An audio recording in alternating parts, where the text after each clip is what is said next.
Aviso legal: o conteúdo desse vídeo é baseado na análise, interpretação e experiência do meteorologista previsor com as últimas previsões disponíveis dos modelos de previsão do tempo e clima. Qualquer uso da opinião expressa sobre as previsões do tempo e clima neste vídeo para tomada de decisão de terceiros exime o meteorologista previsor da responsabilidade sobre a mesma. Analisem e usem as informações com cuidado. Quer ajudar esse projeto? Contribua através desse link.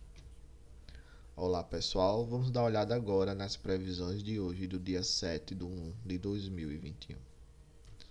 Então, olhando bem, o que o modelo agora a atualização do modelo Cosmo do IMET ele está mostrando, te vê claramente que ele continua mantendo aquele posicionamento das chuvas mais localizadas entre a região centro-oeste e a região sudeste do país.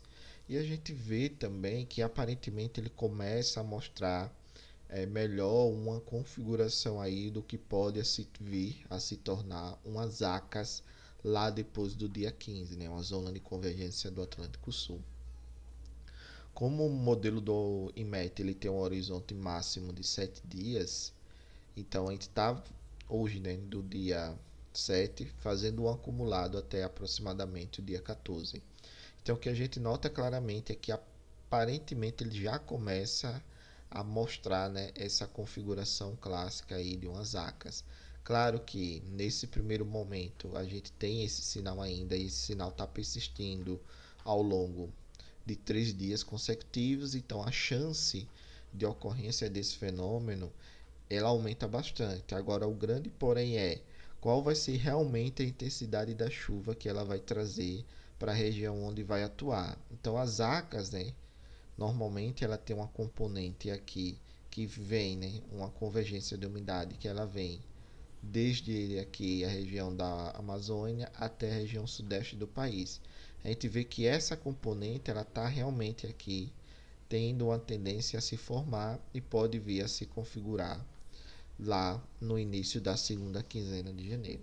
Então o que a gente nota claramente é que a gente tem uma chuva bem distribuída no país. Algumas regiões apresentam um tempo bem seco estabelecido, como por exemplo aqui a região próxima à costa norte do Nordeste, a costa leste do Nordeste. Isso devido basicamente à atuação de um sistema de alta pressão que está atuando aqui mais sobre o Oceano Atlântico. Então ele tem um ramo que está mais prolongado, ele está mais forte e mais prolongado esse ramo próximo aqui, e ele acaba atingindo e trazendo um tempo mais seco para essa região aqui um pouco mais à costa, já que você tem um avanço não tão significativo, por exemplo, de um sistema frontal que possa empurrar nesses próximos 7 a 10 dias esse sistema de alta pressão próximo à África. Claro que lá para a segunda quinzena de janeiro pode mudar essa perspectiva, mas por enquanto aí até o dia 14, até o dia, vamos dizer, até o dia 16, dia 17, a gente continua com um tempo seco bem estabelecido nessa região. Nas demais regiões do país, como a gente não tem a atuação daquele sistema de alta pressão de bloqueio que ocorreu alguns anos atrás e ele se estabeleceu aqui na região central do país, aqui entre Goiás e Minas Gerais principalmente, a gente consegue ainda ter um avanço de algumas frentes, e essas frentes ajudam a organizar a chuva na maior parte do país nos próximos dias. Então, qual é a perspectiva hoje? Primeiro, notamos que aquele sinal que a gente vinha tendo da possível formação da zona de convergência do Atlântico Sul, ele está se mantendo e provavelmente vai continuar se mantendo aí nos próximos dias, já que a perspectiva de previsão ela não está mudando muito. E lá para o dia 14, o que a gente nota aqui claramente é que a gente vê que toda essa região aqui, mais entre o Mato Grosso, São Paulo, Paraná, continua aqui apresentando uma umidade relativa bem alta em médias da atmosfera. Isso indica que nós podemos ter sim formação de nuvens e consequentemente formação de chuvas aí sobre essas regiões, ok? Olhando agora um pouco o horizonte mais estendido, já com os dados do modelo GFS, que pega aí 15 a 16 dias de previsão, a gente vê claramente que aquele sistema de alta pressão aqui ele está mantendo-se, porém, né, toda vez que entra um sistema de baixa pressão aqui, ele acaba deformando esse sistema de alta ou empurrando esse sistema de alta um pouco mais aqui para a costa da África. Porém, né, o que a gente nota claramente também é que não temos, olhando aqui o campo do lado direito, da altura geopotencial, aquele sistema de alta pressão bem definido na região central do país. Claro, alguns momentos ele tem uma pressão mais alta, alguns momentos uma pressão mais baixa, que é o normal, o que normalmente acontece essa época do ano, que a gente chama de gangorra barométrica. Então a gente tem aqui, ó, em alguns momentos um pouco mais alto, depois um pouco mais baixo, mas aquele sistema de alta pressão de bloqueio para os próximos 15 dias, pelo menos o modelo americano, né, o modelo IFS, não mostra ele se estabelecendo. Então isso é interessante, por quê? Porque a atmosfera ela deve ficar mais livre e a gente ter aí a formação de chuva, como mostra aqui esse campo de precipitação de acumulado a cada 24 horas. Então, quando a gente nota, a gente percebe que toda essa região central do país mantém aí, né, uma perspectiva de uma chuva bem definida. Lá para o dia 17 tem essa tentativa de formação de uma zona de convergência. Por enquanto a gente tem um sinal dela bem estabelecido, mas essa zona de convergência do Atlântico Sul, aparentemente ela não dura tanto tempo. Ela passa aí 2, 3 dias mais ou menos, né? Se fosse na classificação antiga que a gente tinha, a gente iria classificar ela como provável uma zona de convergência de umidade, mas esse termo deixou de ser utilizado pelos meteorologistas e hoje a gente classifica como as ACAS de baixa intensidade ou de curta duração. Mas a gente vê claramente que o modelo continua mostrando que lá para o dia 15, dia 17, a gente tem a possibilidade dessa formação. E o que acontece é o seguinte, a frente passa, traz uma chuva aqui para a região sudeste do país, depois esse sistema enfraquece, aí continua ainda tendo uma chuva, né? Até a entrada de uma nova frente que ajuda a organizar uma convecção e uma chuva maior nessas regiões. Porém, a gente nota que toda essa região da costa norte e costa leste do nordeste brasileiro continua apresentando tempo bem seco, principalmente pela atuação desse sistema de alta pressão aqui, que está mais localizado à costa aqui do nordeste durante esses próximos dias. Então, provavelmente, até o final do mês nós tenhamos sim o estabelecimento aí a continuação do tempo seco nas costas norte, norte e leste do nordeste. O outro destaque é que a Zecita ela continua aqui atuando realmente próximo à costa, à linha do Equador, mas vamos ver qual vai ser o caminhar dela, né? Uma das possibilidades que está mantendo essa Zecite mais localizada na região aí próxima à linha do Equador é justamente a atuação desse vento de alta pressão, que ele acaba mandando os ventos alísios, né? Tendo uma trajetória em direção à região equatorial e a Zecita ela não consegue romper essa barreira, por exemplo, e não consegue caminhar um pouco mais ao sul e se estabelecer ali pegando a costa do Maranhão, Piauí e a costa do Pará. Por enquanto, essa é a perspectiva que a gente tem para os próximos 15 dias, mas eu sempre continuo falando, né? A cada dia que passa, a gente pode ter uma nova previsão e essa nova previsão, a gente tem uma mudança dessa caracterização, ok?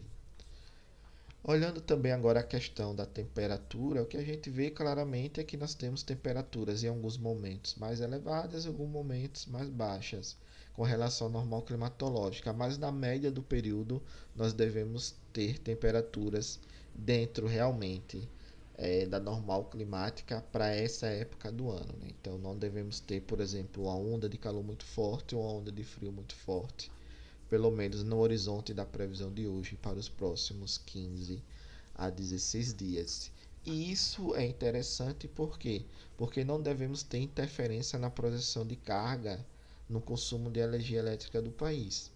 Então hoje, né, tem uma carga que está no modelo, então deve ter uma oscilação, mas pode ser que a oscilação não seja tão significativa. E dependendo do horizonte de mais curto prazo, por exemplo, para a próxima semana, a gente pode ter aí uma carga se mantendo ou vindo um pouco abaixo da última previsão que o Operador Nacional de Sistema, o ONS, fez. Mas acompanhar para ver o que vai acontecer. Mas se tiver uma carga vindo acima, provavelmente não deve ser muito acima do que hoje já consta no modelo. Observando agora essa questão do armazenamento de água no solo, a gente vê que ainda tem uma leve queda, né? Entre hoje e amanhã, mas a gente vê que já para o dia 10 a projeção já começa a mostrar uma melhoria nesse armazenamento de água no solo, tanto pela chuva que se realizou agora nos últimos 2 dias, aproximadamente, um dos dias, como pela própria projeção que os modelos que o INMET trabalha, eles estão mostrando. E ainda do grande destaque é que toda essa região aqui parte, né, do semiárido do Mar Nordestino e aqui toda a costa norte e nordeste do norte e leste do Nordeste brasileiro deve continuar apresentando o tempo bem seco e provavelmente nós não devemos ter a recuperação dessas regiões na questão de armazenamento de água no solo. O norte ainda continua apresentando uma chuva bem distribuída para essa época do ano, que é algo próximo à normal climática realmente, e as bacias aqui do Tocantins e a bacia do Xingu também devem começar a apresentar recuperação nesse armazenamento de água no solo para os próximos 3 dias aproximadamente. Isso é interessante porque, então, algumas pessoas me perguntaram, é o seguinte, quando a gente fala em armazenamento de água no solo, você tem que pensar em vazão. A vazão hoje ela é dividida em duas componentes. Tem uma vazão que vem do escoamento base, né, que a gente chama, que na verdade é um escoamento que tem essa água que sai do solo naturalmente, né, que é aquela água que infiltra, fica um tempo ali no solo e depois por gravidade, por alguns outros efeitos, ela acaba indo, né, bem devagar, migrando aí, chegando até o rio. E daí ela é transformada em vazão, e essa vazão chega nos aproveitamentos hidrelétricos e é convertida aí em energia elétrica. E tem a vazão de escoamento superficial, que é o escoamento direto também que a gente conhece no setor. Que é essa vazão, quando você tem muita chuva, o solo está saturado, você acaba tendo um escoamento direto, né, em cima, né, por cima da superfície. Esse escoamento vai direto para o rio. Então você tem uma elevação muito grande da vazão. Como o solo ele não está ainda muito saturado, está na ordem de 60%, 70%, 80%, então uma boa parte dessa chuva que cai, até porque os próprios modelos eles estão subestimando essa chuva, acaba aí infiltrando no solo. Então, como essa maior parte é infiltrada no solo, então acaba que você não tem um aumento de vazão muito rapidamente. Mas, em compensação, você mantém, né, um escoamento base prolongado por um longo período de tempo. Isso é interessante porque a gente percebe que a gente teve uma elevação da vazão, porém, mesmo passando alguns dias sem chuva, essa vazão cai, mas não cai muito. Por quê? Porque essa água é do escoamento base e essa água é que está infiltrada no solo, ok? E continuo falando, né, que o destaque aqui é a região do Madeira, que está apresentando aí um aumento gradativo devido às chuvas que se realizaram nos últimos dias. Então, a gente continua tendo aí, né, uma diminuição do armazenamento nas regiões do Xingu, região do Tocantins e a região do quadrilátero dos reservatórios, que pega aqui as bacias de Serra da Mesa, Três Marias, Paranaíba e Grande. A região sul também ela deve começar a apresentar um aumento nas vazões, meio que tímido ainda nesses próximos dias devido às chuvas, né, que teve principalmente aí nas bacias da região sul, Iguaçu e Uruguai, e também na região incremental Itaipu, mas nada tão significativo nesse primeiro momento. E o destaque ainda fica para a bacia do Rio Madeira, que apresentou chuvas expressivas e ainda deve continuar apresentando aumento gradativo das vazões, ok?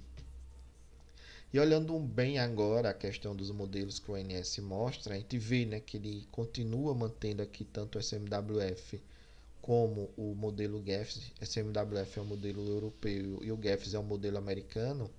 Ele ainda continua mostrando uma chuva boa agora aqui na região do quadrilátero dos reservatórios. Porém, o que é que acontece? a gente começa a perceber que já tem, né, uma tendência aqui de interligação da umidade amazônica com essa chuva na região sudeste. E isso mostra claramente que a gente pode ter realmente a tendência da formação dessa zona de convergência. Já o modelo ETA, ele mostra claramente aqui, ao que parece ser, nos próximos 10 dias, essa tendência de formação. Então, se a gente comparar os últimos 2 ou 3 dias de previsão, antes a gente tinha só o núcleo aqui, bem definido, nas previsões do modelo europeu e do modelo americano, mas agora a gente já começa a ter essa tentativa de interligação. Então, pode ser que a previsão de amanhã, essa tentativa aqui de interligação e essa formação dessas ACAs fique mais bem definida. Ok? Mas vamos acompanhar para ver o que vai acontecer nas próximas previsões. Obrigado, pessoal, pela participação. Paz e bem.